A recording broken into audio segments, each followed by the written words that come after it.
Hi అండి. గుత్తి బెండకాయ కర్రీని ఎప్పుడైనా ట్రై చేశారా? ట్రై చేయకపోతే ఇలా చేసేయండి. చాలా టేస్టీగా ఉంటుంది. పిల్లలు కూడా చాలా ఇష్టంగా తింటారు. ఇక్కడ నేను 10-15 వరకు బెండకాయలు తీసుకున్నాను. అలానే మీడియం సైజ్ టమాటాలు 2, ఒక ఉల్లిపాయ తీసుకొని నీట్‌గా ఘాట్లు పెట్టుకున్నాను. తర్వాత ఇడ్లీ ప్లేట్స్ తీసుకొని ఒకదాని తర్వాత ఒకటి నీట్‌గా సర్దుకొని వీటన్నిటిని 10-15 నిమిషాల వరకు మీడియం ఫ్లేమ్ మీద స్టీమ్ చేసుకోవాలి. ఒక కడాయి పెట్టుకొని పల్లీలు, శనగపప్పు, కొద్దిగా ధనియాలు, కొద్దిగా జీలకర్ర, ఒక 4 ఎండుమిర్చి వేసుకొని బాగా వేయించుకోవాలి. వేయించుకున్న దినుసులన్నీ మిక్సీ జార్‌లో వేసుకొని కొద్దిగా ఉప్పు కూడా వేసుకొని మెత్తటి పొడిలాగా గ్రైండ్ చేసుకోవాలి.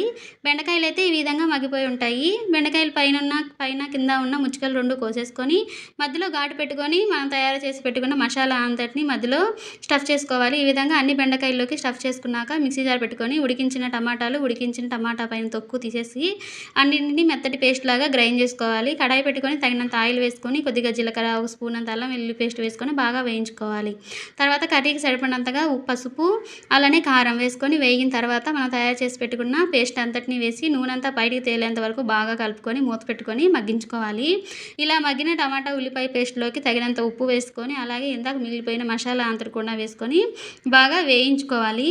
ఇలా బాగా వేయించుకున్న తర్వాత మనం తయారు చేసి పెట్టుకున్న బెండకాయలను అన్నిటిని కూడా తీసుకొని ఒక్కొక్కటిగా పెట్టుకోవాలి.